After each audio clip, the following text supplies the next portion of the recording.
Olá, está começando o Jornal da CUT, Central Única dos Trabalhadores. Na última quinta-feira, 19 de maio, o presidente Barack Obama causou polêmica ao defender a criação de um Estado palestino desmilitarizado, reconhecido por Israel. Júlio Turra, da Executiva Nacional da CUT, faz uma análise da declaração. Olha, rigorosamente falando, não há nenhuma grande novidade. Essa é a posição da ONU já há muitos anos. É a posição de um sem número de países. O governo Lula também anunciou que reconhece o Estado palestino. Entretanto, sendo realista, isso não traz nenhuma solução para a crise do Oriente Médio. O Obama está repetindo o que o Clinton fez nos acordos de Oslo, o que a ONU já aprovou, apresentando como novidade. Com um pequeno detalhe que ele propõe a troca de vilas. Vejam vocês, vai complicar ainda mais a divisão territorial. Dentro do Estado de Israel tem alguns vilarejos que são árabes. E dentro da Cisjordânia, ilegalmente, de acordo com a ONU, Israel promoveu várias colônias judaicas. Então vamos trocar essas colônias judaicas pelos povoados árabes que ainda tem dentro dos limites do Estado de Israel. Isso não vai trazer paz para a região, né? Os povos não são, por definição, povos inimigos. A constituição de um Estado artificial, o Estado de Israel, para ser cabeça de ponta dos interesses dos Estados Unidos na zona, é que é o verdadeiro fator de tensão em toda a região. Agora, o governo de Israel, hoje em dia direitista, um tal de Benjamin Netanyahu, ele rejeita até mesmo essa alternativa do microestado palestino, né? Mas, rigorosamente falando, não há novidade no cenário. O Obama está repetindo o que já era política do governo dos Estados Unidos, já foi deliberação da ONU, e que o Estado de Israel jamais aceitou. O seminário Reforma Política, realizado no dia 19 de maio em São Paulo, reuniu sociólogos, analistas políticos e lideranças sindicais de todo o país. O tema, que interessa a todos os trabalhadores e trabalhadoras, foi debatido em profundidade pelos participantes. Que o Brasil precisa de uma reforma política, isso parece que é consenso. No entanto, que modelo essa reforma política deve ter, ainda ocorrem muitas divergências. E é por isso que a CUT promoveu o Seminário Nacional Reforma Política e a Classe Trabalhadora.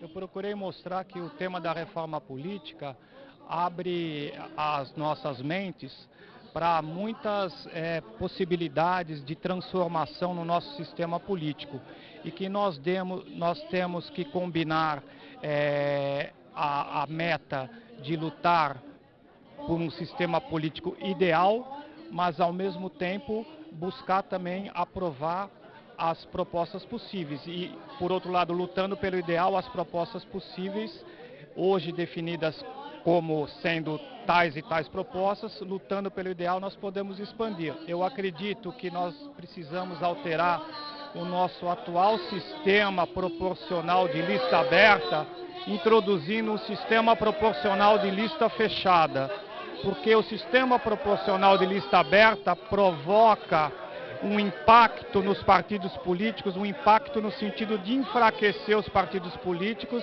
e de centrar as candidaturas na pessoa dos candidatos. Então, o sistema proporcional de lista aberta, ele induz a um personalismo e ao enfraquecimento dos partidos.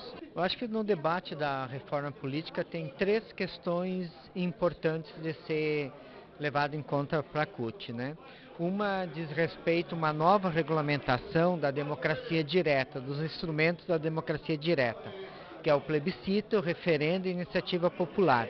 Na questão do plebiscito e referendo, tem que ter tem que resgatar para o povo a possibilidade da convocação de plebiscito e referendo pela própria população, que hoje não é permitido. No que diz respeito à iniciativa popular, tem uma simplificação tanto na coleta de assinaturas como no número. Hoje é exigido 1,5 milhão de assinaturas. Isso equivale a você formar 3 partidos políticos, que para formar um partido político há necessidade de 400 mil filiados, e para uma iniciativa popular 1,5 milhão. Então tem que ter uma simplificação da iniciativa popular. Isso mostra a necessidade de ter uma nova regulamentação da democracia direta. Outras duas questões que diz respeito ao processo eleitoral, uma é o financiamento. Não dá para ser o sistema atual, onde o recurso privado financia a política, então financiamento público exclusivo dos processos eleitorais, com punição para quem capta ou tenha recurso privado nas eleições, e outra é a questão de enfrentar a subrepresentação das mulheres, da população negra e da população indígena nos espaços de poder. E a gente só enfrenta essa subrepresentação ou não representação, como é o caso da população negra e indígena, através de uma lista pré-ordenada. Para os dirigentes da CUT, o seminário forneceu importantes subsídios para a atuação da central no processo de reforma política. Acho que esse é um tema que deve envolver, como eu disse, todo o conjunto da sociedade. O governo tem um importante papel no sentido de mobilizar a sua chamada base aliada, no sentido de colocar esse como um tema prioritário. Sem dúvida que o tema da reforma política, ele acaba sendo muito mais discutido e debatido pelos partidos políticos e pelos deputados e senadores, porque nós estamos falando, evidentemente, de coisas que atingem aos mandatos dos deputados e senadores, mas se não houver pressão, nem o governo, nem o Congresso Nacional vão fazer esforço para uma mudança importante que nós queremos fazer no sistema eleitoral e na democracia direta. A nossa avaliação é de que se o movimento social, o movimento sindical, a esquerda desse país não se mobilizar pressionando para aumentar a participação, para aumentar a democracia, não vai ser nem o governo e nem o Congresso Nacional que vão por si só achar que a questão da reforma política é importante. Para nós a reforma política é importante para a sociedade, para cada cidadão, para cada cidadã e, portanto, para a classe trabalhadora brasileira. Primeiro que a classe trabalhadora do Brasil não pode ser coadjuvante de uma história e da construção de um país. Segundo, que a CUT nasceu exatamente para fortalecer a luta da classe trabalhadora no Brasil. E um momento como este, de fazer uma reforma política no Brasil sem a participação dos trabalhadores, pensamos que seria tratar a classe trabalhadora como coadjuvante de uma história que é dela. E a CUT, ela tem todo o interesse de envolver os trabalhadores e trabalhadoras num debate como esse de reforma política, porque nós definimos, ou devemos definir, os rumos do nosso país. Nós não podemos delegar os nossos direitos, a nossa participação para nossos representantes no Congresso, seja ele deputado ou deputada, seja ele senador ou senadora, sem que a gente diga qual é o sistema político brasileiro que nós queremos. Qual é a participação democrática que nós queremos através das nossas instituições. Por isso esse seminário ele vem de encontro à construção de um novo sistema político onde haja participação popular, onde haja mais interferência dos trabalhadores e trabalhadoras nos destinos do nosso país. O seminário Reforma Política e a Classe Trabalhadora foi gravado na íntegra e poderá ser visto em breve aqui na sua TV CUT. O Dia de Luta Antimanicomial foi comemorado com muito empenho no mundo do trabalho. Quem comenta é Rogério Giannini, que é presidente do Sindicato dos Psicólogos de São Paulo e secretário de Relações do Trabalho da CUT estadual.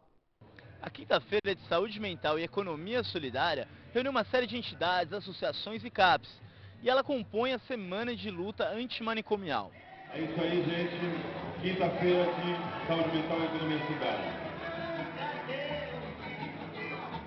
A ideia da luta antimanicomial é exatamente essa, né? É promover a desinternação, né,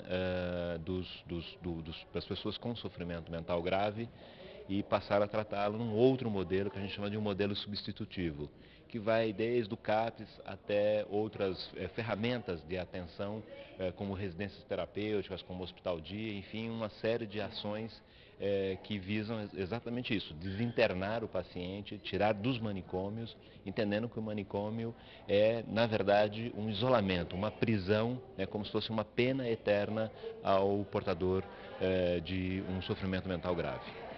Lembrando que hoje nós vamos ter a partir das 13 horas e 30 minutos um mosaico Então, esses projetos, na verdade, são uma variedade de produtos. Tem grupos que fazem alimentação, tem grupos que fazem peças de mosaico, tem grupos que fazem roupa, tem grupos que fazem artesanato, enfim, é uma variedade imensa de produtos, né, de artesanato, produtos sustentáveis, que são produzidos por esses usuários desses equipamentos públicos da área de saúde mental e também de outros segmentos que estão prestigiando essa feira. Antigamente tinha uma visão de o que acontecia, que faziam com os loucos. Internava, enchia de remédio, dava eletrochoque. A reforma psiquiátrica que começou há 10 anos atrás, né, com a lei 10.216 como política pública, falou que esse tratamento era na comunidade. Então começou a inserir eles em atividades de cultura, passeios, essas coisas. E um dos eixos é a questão da geração de trabalho e renda. Para esse usuário ampliar sua contratualidade social e poder circular, comprar sua roupa, poder chegar em casa e falar que produziu, que criou alguma coisa. Então aqui é uma oportunidade, uma manifestação pública da capacidade produtiva e criativa desses loucos que antes eram trancados e atualmente a gente quer eles transitando pela sociedade.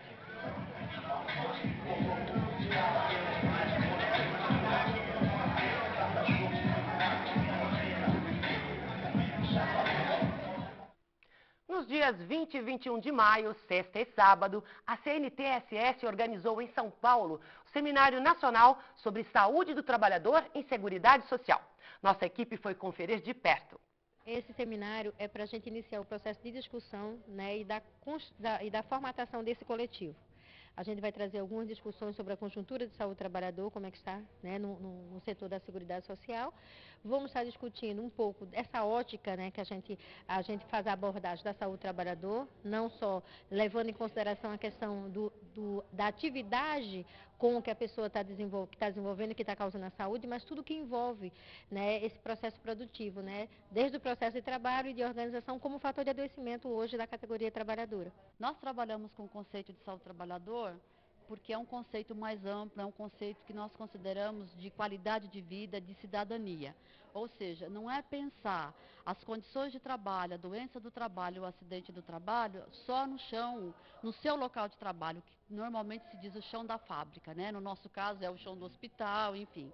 Mas pensar a saúde do trabalhador como um todo. O direito ao trabalho é o direito à vida, ao lazer. Portanto, você tem que pensar a jornada de trabalho adequada para que esse trabalhador, essa trabalhadora tenham direito a uma vida familiar, a uma vida com os amigos, a uma vida em sociedade. A medida a ser tomada, a primeira atitude é uma democratização das relações de trabalho. Então, o trabalhador ele precisa ter ciência e consciência de que impacto o trabalho pode ter para a sua saúde, tanto impacto negativo como também positivo. Um outro fator a ser levado em consideração é a discussão permanente de jornada de trabalho, né, sobrecarga e esforços no trabalho, não só esforços físicos, mas também mentais. Né, e um terceiro fator é a concentração de responsabilidades. Nós passamos já há algumas décadas, né, por um processo em que o que era a responsabilidade de 10 trabalhadores passou a ser a responsabilidade de um trabalhador. Isso já era uma sobrecarga sobre o trabalhador que também pode causar adoecimento. Então a discussão desses elementos podem levar a uma melhoria da qualidade de vida e da saúde do trabalhador. As oficinas regionais de trabalho decente chegam ao sul do país. Nos dias 24 e 25 de maio, os sindicalistas vão se reunir em Florianópolis. Nossa equipe conversou com Manuel Messias, secretário nacional de Relações de Trabalho da CUT. Na verdade, nós estamos realizando 7 oficinas por todo o Brasil, regionais. Agora, estamos realizando a do Sul, reunindo Rio Grande do Sul, Santa Catarina e Paraná, com o objetivo de preparar as executivas das CUTs dos estados e também as executivas das confederações e federações da CUT para a participação na Conferência Nacional do Trabalho Decente, que serão precedidas das conferências estaduais. Vai ser a primeira conferência que tem os temas do mundo do trabalho em pauta, desde essa série de conferências que vem sendo feita nos últimos anos, e uma oportunidade do movimento sindical fazer avançar a sua agenda contra a terceirização, em defesa da liberdade e autonomia sindical, pelo avanço dos direitos do trabalho. particularmente para a CUT é importante essa preparação, porque nós sabemos que alguns temas só nós colocaremos na mesa do ponto de vista dos trabalhadores. Exemplo, o fim do imposto sindical e sua substituição pela contribuição negocial. Exemplo, a ratificação da Convenção 87 da OIT. Então, nós estamos participando, nós preparamos uma cartilha que tem o elenco de instruções para que as CUTs tenham visão das nossas propostas, das nossas posições e também saibam o que tem que fazer para participar das conferências. No dia 26 de maio, quinta-feira, o seminário Brasil do Diálogo, da Produção e do Emprego reunirá sindicalistas, empresários, economistas e representantes do governo federal em São Paulo. A CUT participa do evento, que tem como objetivo o fortalecimento da indústria e do emprego. No dia 25 de maio, haverá na Câmara dos Deputados, em Brasília, uma audiência sobre redução da jornada de trabalho. Esta é uma das bandeiras históricas de nossa central, que defende a jornada de 40 horas semanais. Estão abertas até o dia 31 de maio as inscrições para o Festival de Música, organizado pelo Sindicato dos Metalúrgicos do ABC. Mais informações podem ser obtidas no site do sindicato. Participe! E o Jornal da CUT fica por aqui. Até a nossa próxima edição.